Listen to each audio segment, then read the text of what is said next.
एक नाई की हजामत का दूर दूर तक चर्चा था। वो नाई अपने हुनर में इस कदर महारत रखता था कि आंखों पर पट्टी बांध के भी किसी की हजामत करे तो कोई ज़रा सी भी खामी उसमें से ना ढूंढ सके। इस आला कारकर्दगी के बाइस बड़े बड़े उमरा, वज़रा, मुशीर और दूर दराज इलाकों के लोग उसके पास हजामत बनवाने के लिए आया करते थे। एक दिन बिट्टू नाई अपनी दुकान पर काम में मसरूफ़ था कि लकड़ियाँ फरोख्त करने वाले किसी शख्स की आवाज़ आई, लकड़ी ले लो, सूखी लकड़ी। बिट्टू नाई ने बाहर निकल कर देखा तो उसे वो शख्स गधे पर लकड़ियाँ ले जाता नजर आया। बिट्टू नाई बोला, 2 आने लो और लकड़ी दे दो भाई। 1 मन लकड़ी के सिर्फ 2 आने? तौबा तौबा।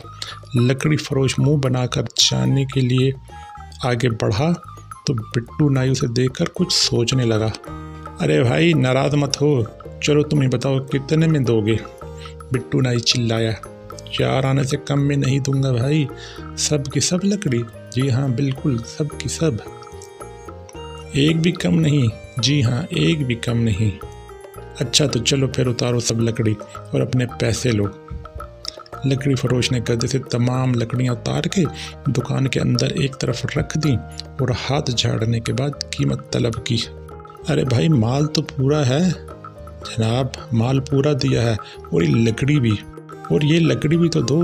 बिट्टू नाई काठी की तरफ इशारा करके बोला। जी ये लकड़ी तो रखने की काठी है तो ये भी लकड़ी ही ना। बिट्टू नाई ने कहा।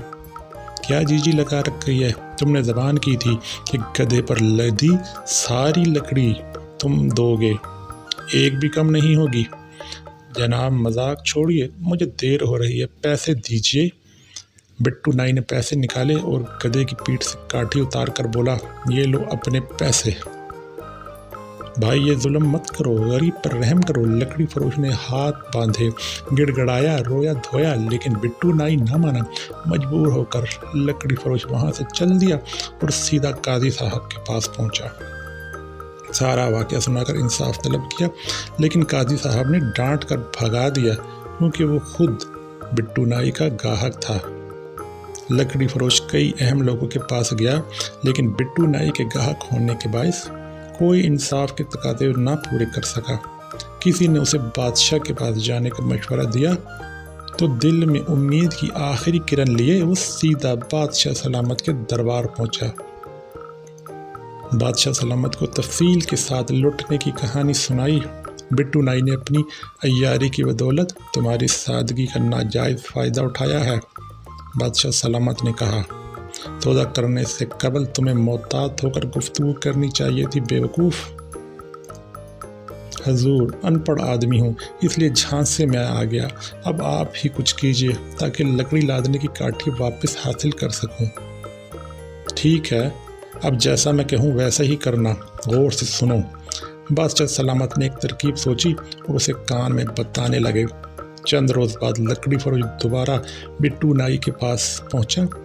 हाँ भाई बोलो, कैसे आना हुआ? बिट्टू नाई ने कैंची तेज करते हुए पूछा। भाई बात यह है कि मुझे बादशाह सलामत के महल में मुलाजमत मिल गई है। महल के अंदर दरोगा ने अच्छी हजामत बनवाने की शर्त रखी है। अरे वाह, अच्छा फिर? मैंने आपके काम की बड़ी तारीफ सुनी है। लोग कहते हैं कि आप बड़ी मेहनत से गधे को भी इंसान बना देते हैं। शुक्रिया भाई, ये तो लोगों की मोहब्बत है बस। तो अब मैं भी आपसे मोहब्बत करने वालों में शामिल होना चाहता हूँ।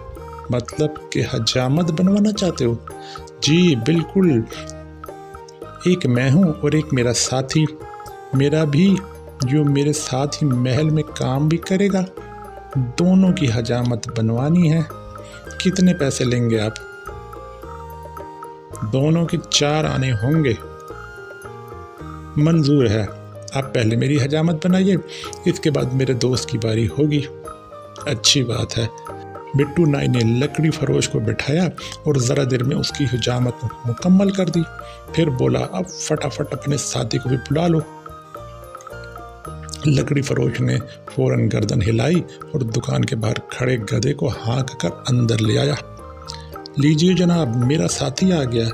اس کی چمڑی نرم ہے، ذرا احتیاط کے ساتھ حجامت بنائیے گا۔ یہ کیا مذاق ہے؟ بٹو نائی زور سے دہڑا۔ میں انسانوں کی حجامت بناتا ہوں، گدھوں کی نہیں۔ باہر نکالو اس گدھے کو۔ دیکھیے، یہ طے ہوا تھا کہ آپ میری اور میرے ساتھی کی حجامت بنائیں گے۔ زبان کا بھرم رکھیے ورنہ میں آپ کو اجرت ہی نہیں دوں گا۔ اوہ، اب بات سمجھ میں آئی۔ بٹو نائی نے لکڑی خریدنے والا معاملہ یاد کرتے ہوئے کہا، انتقامی کارروائی کر رہے ہو، وہ بھی بٹو نائی کے ساتھ؟ ٹھہرو تو صحیح، ابھی حجامت بناتا ہوں۔ اتنا کہہ کر بٹو نائی نے چھڑی اٹھائی اور گدھے کو مار مار کر وہاں سے بھگا دیا۔ لکڑی فروش احتجاج کرتا رہا، اسے بھی بٹو نائی نے دھکے دے کر باہر نکال دیا۔ لکڑی فروش دوبارہ بادشاہ سلامت کے پاس پہنچا۔ بٹو نائی کی زیادتی کا احوال سنا کر انہوں نے فوراً حکم دیا، بٹو نائی کو پیش کیا جائے۔ حکم کی دیر تھی، سپاہی نکلے اور جلد ہی بٹو نائی کو گرفتار کر کے لے آئے۔ بادشاہ سلامت نے اس پر تفصیلی نگاہ ڈالی اور بولے، بٹو، تو نے لکڑی فروش سے اس کے دوست کی حجامت کا وعدہ کیا تھا؟ جی حضور، نجو نائی نے سر تسلیم خم کرتے ہوئے جواب دیا۔ تو زبان کی اہمیت ہوتی ہے جانتے ہو؟ جی حضور، اس بات سے انکار تو نہیں۔ پھر تو نے جو کہا وہ کیوں نہیں کیا؟ حضور، مجھے کیا پتا تھا کہ اس کا دوست گدھا ہوگا؟ گدھا یا انسان، تمہیں زبان کا بھرم رکھنا پڑے گا۔ اگر کاٹھی کو جلانے کی لکڑی میں شمار کر کے تو استعمال کر سکتا ہے تو گدھے کی حجامت بنانے میں کیا شرم؟ کل بڑے چوک پر تم کھلے عام اس آدمی کے گدھے کی حجامت بناؤ گے اور گدھے کی کاٹھی اس کے مالک کو واپس کرو گے، یہ ہمارا حکم ہے۔ اتنا کہہ کر بادشاہ سلامت واپس محل میں چلے گئے۔